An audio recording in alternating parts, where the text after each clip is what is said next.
نحمدہ و نصلی علی رسولہ الکریم۔ قریب المرگ شخص کے پاس عام طور پر دیکھا گیا ہے کہ سورہ یاسین پڑھی جاتی ہے، یا لوگ قرآن مجید اس کے پاس ارد گرد بیٹھ کر پڑھتے ہیں۔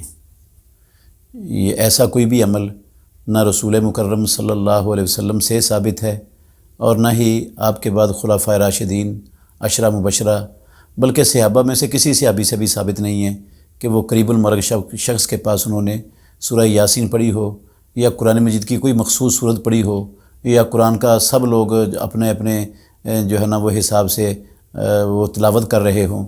ایسی چیز کوئی بھی نہیں ہے میت کے پاس۔ ایک حدیث جو معروف ہے بڑی کہ اقرأوا علی موتاکم سورۃ یاسین، یہ حدیث انتہائی ضعیف ہے، یہ پایۂ ثبوت کو نہیں پہنچتی۔ رسول مکرم صلی اللہ علیہ وسلم کا یہ فرمان نہیں ہے۔ تو میت کے پاس قرآن کی تلاوت کا، قریب المرگ شخص کے پاس قرآن کی تلاوت کا کہیں بھی ذکر نہیں ہے۔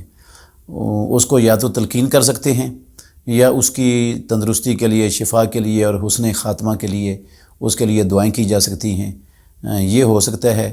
باقی جتنا بھی کچھ پڑھا جاتا ہے نا، وہ سارا کچھ ہی ثابت نہیں ہے، لوگوں نے اپنے پاس سے بنایا ہے۔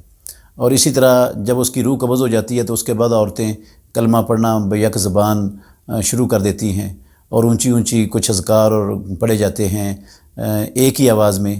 تو یہ طریقہ بھی محمد الرسول اللہ صلی اللہ علیہ وسلم سے اور صحابہ سے ثابت نہیں ہے، بلکہ ائمہ اربعہ میں سے کسی امام سے بھی، کسی کی فقہ میں بھی اس چیز کا نام و نشان موجود نہیں ہے کہ عورتیں وہاں بیٹھ کر اکٹھی جو ہے نا کلمہ پڑھیں ایک ہی زبان کے ساتھ، ایک ہی آواز کے ساتھ، یا کوئی اور مخصوص الفاظ پڑھیں۔ یہ سارا کچھ لوگوں نے اپنے پاس سے ایجاد کیا ہوا ہے، اس کا دین سے تعلق نہیں ہے۔